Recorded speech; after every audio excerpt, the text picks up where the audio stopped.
right. Well, Jason, how long have you been involved with the mission? I started here at the Medford Gospel Mission on April Fool's Day, 1997, actually. Wow. So that's a long time. Yeah, over 20 years. Yeah, yeah. Now, how many residents do you have full-time now? So right now we have about 35 men and women that are on our 2-year whole person restoration program. We have room for over twice as many as that. Wow. You mentioned 2-year program. Explain that a little bit. Well, it's called our whole person restoration program, and we look at 5 key areas of life, and we bring restoration to these individuals. And so they're working on these 5 key areas. Spiritual restoration, and so we let them know who God is and what that matters to them in their life. So about 70% of the people that come to us are Christian, about 30% are not, but many of them, if not most of them, are separated from the church. And so spiritual restoration, a big part of that is being part of a local church here. And then there is emotional restoration. And a lot of times emotional restoration, emotional things have led to homelessness in the first place. And a lot of times emotional things are covered up by addictions. And so about 80% of the people that we serve are dealing with addiction problems. But we try to address the issues underneath the addiction. And as they address those things and start to heal in those various areas, then dealing with their addiction things are a lot easier. And social restoration, and those are healthy relationships, primarily through their churches and through relationships here that they have at the mission. And so we want them to have a support system once they leave and graduate the program. And then there's physical restoration. God's created us in His image, and that matters physically, who we are. And then there's educational restoration. And educational restoration is about finding work and learning hard skills and soft skills that keep people employed in the workforce. And so those are 5 areas that our program covers. So how do you get somebody off of an addiction? How do we get somebody off of addiction? Well, we are not a low barrier shelter. So when somebody signs up for the mission, they are committing to being clean and sober. And so they have that commitment. And then giving them a safe place where everybody's working on the same thing and everybody's committed to the same thing. And then we slowly we introduce to them who God is. And then we talk about issues that have led to their homelessness. And sometimes that might be physical and mental abuse that they suffered as a child. Sometimes it's things that have happened in their life that brought trauma into their lives, and they want to forget those things, and they cover up those things with substances. And so that's how we get to the underlying issues. Are you able to place a lot of these people into employment within the valley here? Right now we have 3 individuals that are in that last stage of our program. The last 6 months is where they look for employment, look for housing. They're working during that last 6 months, becoming debt-free, paying off whatever debt that they have. We have a few individuals that are in that stage of the program, and they're doing quite well. Sometimes people leave our community as well for good reasons, where they reconcile with family members and stuff like that. And so, but we like our people to stay within our community and to be an asset in our community. Sure. With unemployment the way it is today, do you still find it pretty difficult to place people, or? Oh, not at all. The way out of homelessness isn't necessarily a job or money. And if it was only that easy to find everybody in our program a job, then we could take care of the homeless problem real quick. What do they do once they find the job? And if they still have the same challenges that they had before they were homelessness, they're going to end up homeless again. And so it's teaching those skills in a controlled environment so they could excel at those skills once they leave. And that's an exciting thing. The gospel mission has been part of our mission program for many, many years. Is there anything that you would like to see the church do to help this mission? The most important thing is pray. These are people out there that are truly suffering.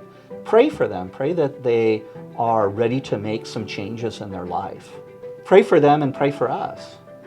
That we're able to make that connection with them. You know, money isn't the answer. Christ is the answer. Yeah. Real life change takes time.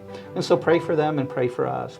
Years ago, I came to this gospel mission, And having coming back, I have found a completely different mission.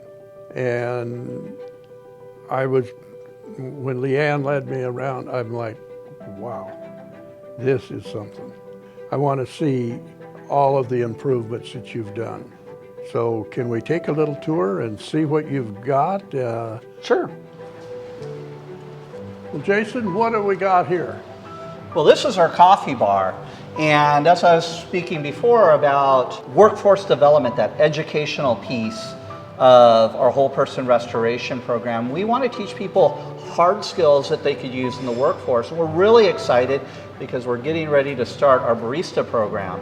And so those folks that are in our program, we want to be able to teach them barista skills. And so we have some partners in our community. Good Bean Coffee is an amazing partner for us. And they're going to have their trainer train our employees so we could bring people in and we could teach them these barista skills. Those are skills that can transfer to just about any city in the Pacific Northwest. Yeah. So what do we have here, Jason? Well, this is our Outfit Outlet clothing store, and we opened this up about a dozen years ago. And like many things, change comes sometimes slowly, but this is where we're at now. And so the way this works is we try to operate this as a clothing store. We want to give the individuals that are in our program that operate this, again, hard skills that they could use in the retail industry. And so the idea is people that are scheduled to work in here and learn these skills, they're learning customer service, they're learning merchandising, is hanging up clothes and how they're doing those various things. And so when they're ready to go out and find a job, they can find a job in a retail industry as well, and they'll have those skills in hand. And so how this works is we're open 5 days a week, Monday through Friday, and individuals can come in once a week and they can get an outfit, clothing for themselves. And so right now we are serving many people that have been affected by the fire as well, or the fires in our area. And so we're able to help some people that never walked through the doors before of the mission. Yeah. It's more than clothes.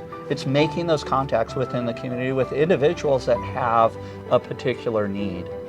And so that's what happens in here Monday through Friday. Yeah. So, but it's different than Goodwill. Well, we don't charge. We don't charge anything. Yeah. We are so blessed because we get all of this stuff for free, and we're utilizing it as a training tool. And so we give away quality clothing. We're training our individuals, and then that third part is we're actually serving the individuals that are coming to us that have that need. So Jason, this is a dining room, and this dining room to me is a first-class restaurant, not a gospel mission. Well, this is what we're aiming for. For the last 10 years, we've operated what we call the main ingredient restaurant. And we started 10 years ago with the idea of helping more than homeless individuals provide more than a meal on a nightly basis. And so 7 days a week, we serve dinner in here, and we serve it restaurant style. People can call and make reservations. They come and they're seated at a table. We bring hot bread and butter out to the table. We give them a choice of entrees, a choice of drinks. And this is operated just by volunteers in our community. And so we have many individuals, about 150 individuals that help make this happen on a weekly basis here in our dining room. The people that cook the meals are people that are in our program, and I was speaking about workforce development. We're teaching individuals culinary skills as well. And so they're equipped to find jobs in the culinary industry here in our community. So now anybody can come in for a dinner meal? Yeah, anybody that comes in, about 50% of the people that we serve are people that are living a homeless lifestyle right now, and about 50% are people just from our neighborhood. Yeah. That actually matters because a lot of times people that are in poverty feel like they are isolated in our community or they don't matter in our community. But what happens when they come in here, they get a feeling that the community really does care for them and they serve them in a very dignified way. So it's a neat thing that happens here every night.